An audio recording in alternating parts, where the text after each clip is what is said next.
The United Nations Security Council will hold a vote on Thursday to repeat an international inquiry on the chemical weapon use in Syria. The Organization for the Prohibition of Chemical Weapons found that Syrian regime used sarin in April.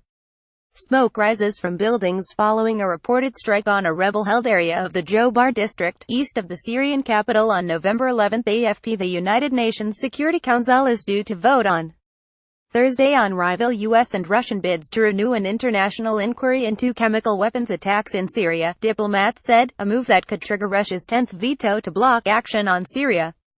The mandate for the joint inquiry by the UN and the Organization for the Prohibition of Chemical Weapons (OPCW), which found that Syrian regime used the banned nerve agent sarin in an April 4 attack, expires at midnight Thursday.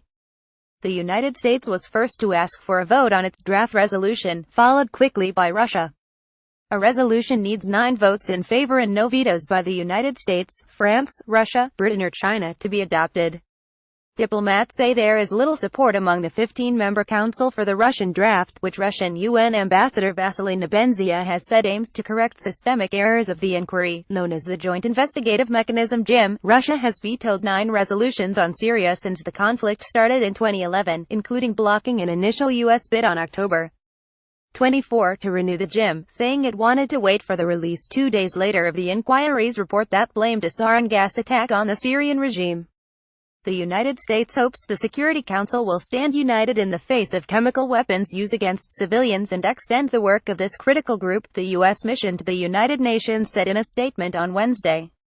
Not doing so would only give consent to such atrocities while tragically failing the Syrian people who have suffered from these despicable acts, it said. While Russia agreed to the 2015 creation of the inquiry, known as the Joint Investigative Mechanism (JIM), it has consistently questioned its findings, which also concluded that the Syrian government used chlorine as a weapon several times. A spokesman for the U.S. mission to the United Nations said on Monday that Russia has refused to engage in negotiations on the U.S. draft resolution. Diplomats said the United States had amended its draft in a bid to win Russian support.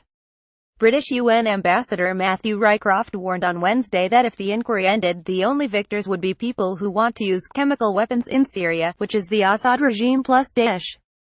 Everyone in the Security Council would be shooting ourselves in the foot if we allowed that to happen, he said. The Russian mission to the United Nations was not immediately available for comment on the impending council vote. If the inquiry is not renewed, Nebenzia said on Monday, it may send a bad signal, but the way the investigation has been conducted sends an even worse signal. Syria agreed to destroy its chemical weapons in 2013 under a deal brokered by Russia and the United States, source Reuters.